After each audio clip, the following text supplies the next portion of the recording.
আসসালামু আলাইকুম। বাংলাদেশ স্বাধীন হয়েছে প্রায় ১.৫ মাসের বেশি হলো, কিন্তু বাংলাদেশ কি আসলে মুক্ত হলো কিনা সেটা নিয়ে খুব গভীরভাবে চিন্তা করা প্রয়োজন। বাহ্যিক যে পরিস্থিতি, সেই পরিস্থিতিতে যেটা মনে হচ্ছে যে রয়ের বাংলাদেশের যে বিচরণ, স্বাধীন বিচরণ এই গত ১৫ বছরে প্রতিষ্ঠিত হয়েছে, সেই বিচরণ এখনো পর্যন্ত আছে। ধরেন পাকিস্তানের মতো দেশ, চিরপ্রতিদ্বন্দ্বী, সেখানেও কিন্তু তাদের অনেক কার্যক্রম পরিচালনা করে, মাঝে মধ্যেই কিন্তু তারা সেখানে অপারেশন করেন। আর বাংলাদেশে তো ধরেন প্রতিটা, বলা যায় প্রায় সবগুলো যেসব হিন্দুরা আছে এখানে, তারা সবাই রয়ের এজেন্ট। মাপ চাই, আপনাদের অনেকেই, আমার পরিচিত আছেন এরকম অনেকেই ভারতের এই আগ্রাসন দেখতে পারে না, কিন্তু ভাই সত্য যেটা, এটা বাস্তবতাটাকে মানতে হবে যে হিন্দুদের 99% বলা চলে যে তারা ভারতের এটা করে। এবং এটার মানে যদি প্রমাণ চান তাহলে দেখেন, এই মাঝে মধ্যে এখনো এই দিন সাতক্ষীরায় ধরা পড়েছে, নিজেদের আপনার মন্দিরে নিজের আগুন দিচ্ছে, সরকারের পক্ষ হয়ে তারপরে আন্দোলনে নামছেন। এই ধরনের অনেকগুলো ঘটনা আমাদের চোখের সামনে ঘটছে, যে কারণে আপনাদেরকে মানে কষ্ট দিয়ে কথা বলতে না চাইলেও সত্যটা বলতে হলো। তার সাথে আছে আওয়ামী লীগ, এরা সবই এক একটা রয়ের এজেন্ট। কারণ আওয়ামী লীগ এমন একটা দল, এরা সেই জন্ম থেকে, এটা কি শেখ মুজিবের যেটা বলা হয়ে থাকে, এটার ছোটখাটো প্রমাণও অনেকেই উপস্থাপন করেছেন যে শেখ মুজিবের বাপ ছিল হিন্দু এবং শেখ মুজিবের নাম হচ্ছে দেবদাস চক্রবর্তী। তার মায়ের বৈবাহিক যে সম্পর্ক, তার আগেই তিনি তাকে গর্ভে নিয়েছিলেন। এরপরে তাকে আপনারা জানেন যে সেই অরুণ কুমার টুমার, এগুলোর ব্যাপার, ওইটা নিয়ে কথা বলতে চাই না। তো এই শেখ মুজিব যে মানে রক্তটা যেহেতু ওইখানকার, সেই কারণেই কিনা জানি না তাদের ভারতের প্রতি একটা টান আছে, এবং সেই টান থাকার কারণে তারা সব সময় ক্ষমতায় আসার আগে ভারতের হয়ে, তারপরে শেখ মুজিব আপনার সেই 10 জানুয়ারি দেশে আসার আগে সে হয়ে আসলো কলকাতা, দিল্লি। আবার সেই শেখ মুজিব ওইখান থেকে তাদের সেই সংবিধান, তারপরে স্বাধীনতার ঘোষণাপত্র সব বাদ দিয়ে ইন্ডিয়া যেভাবে তাকে বলল সেইভাবে ইন্ডিয়ান সংবিধানের আদলে যেভাবে বাংলাদেশের সংবিধান শুরু হলো।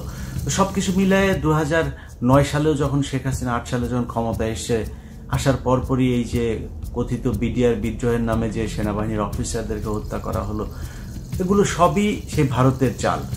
সো এরা জন্মগতভাবে, এই দলটা হচ্ছে এই ভারতের পয়দা, এবং তারা সবসময় ভারতের হয়েই বাংলাদেশের মানুষের বিরুদ্ধে কাজ করে, যেটা এই গত 15 বছরে সবচাইতে বেশি ঘটেছে। এখন সেই ঘটনার পরে কি হলো, এখন দেখেন প্রতিটা জায়গায়, একদম গ্রাম থেকে শুরু করে গণভবন, বঙ্গভবন পর্যন্ত সব জায়গায় রয়ের বিস্তৃতি লাভ করেছে। আপনি যদি এই গেল কয়েকদিন ধরে ধরেন ডক্টর কনক সারোয়ারের সহ আরো অন্যান্য যেসব বিভিন্ন জায়গায় ইউটিউব, ফেসবুকে আপনারা যদি কিছু ঘটনা দেখেন, এবং ইদানিং তৃতীয় মাত্রাতেও আপনারা বেশ কয়েকটা প্রোগ্রাম দেখেছেন জিল্লুর ভাইয়ের এখানে, সেখানে একদম স্পষ্ট, যদি সেনাবাহিনীর কথাগুলো আপনারা যদি শুনে থাকেন, এই ব্যাপারে কারো একটা শিশুরও কোনো সন্দেহ থাকার কোনো কারণ নাই যে বাংলাদেশটা গেল 15 বছর ধরে ভারত চালিয়েছে।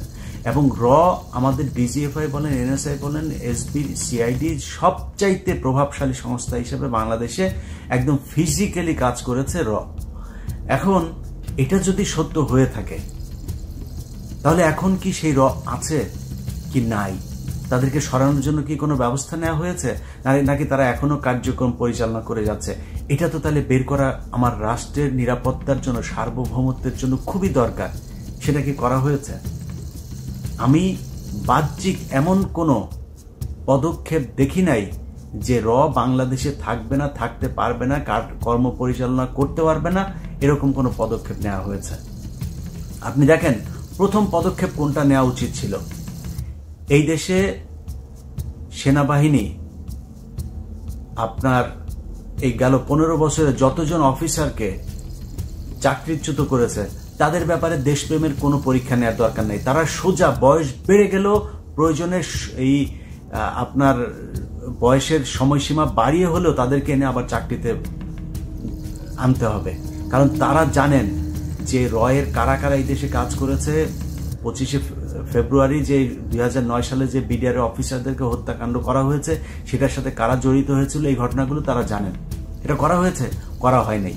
বিডিআর এর যে সৈনিকরা এখন পর্যন্ত জেলখানায় আছেন, তাদেরকে সারানোর জন্য কোনো ব্যবস্থা নেওয়া হয়েছে? কতদিন লাগে?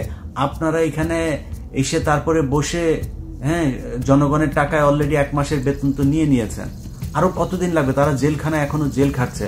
এগুলোর ব্যাপারে খুব তড়িৎ পদক্ষেপ নিতে হবে।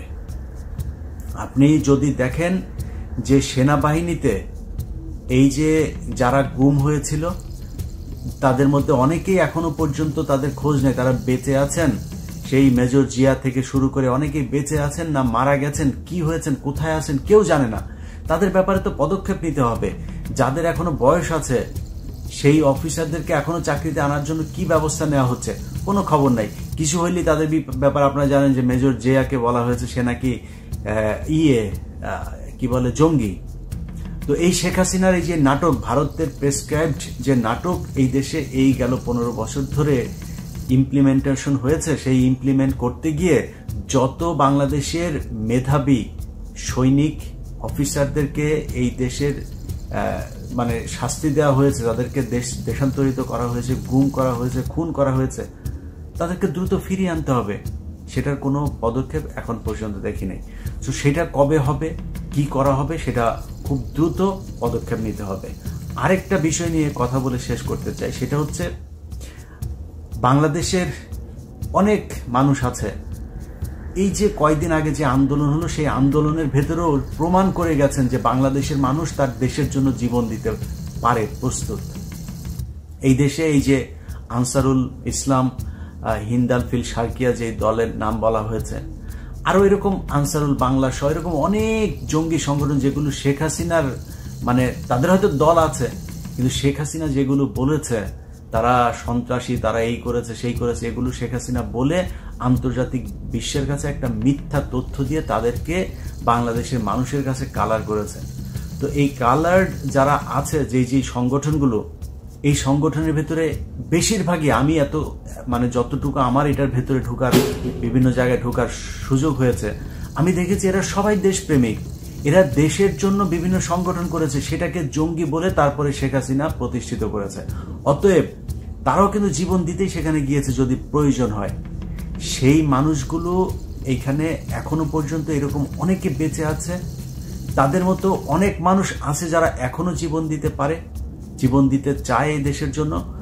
আমি মনে করি যে যারা যারা এই দেশের জন্য জীবন দিতে চেয়েছে, তাদেরকে নিয়ে তারা কি চায় তাদের এই বিষয়গুলো সামনে নিয়ে এসে তারপরে জনগণের সামনে বলা উচিত যে তারা আসলেই কি জঙ্গি ছিল না তারা কি চেয়েছিল।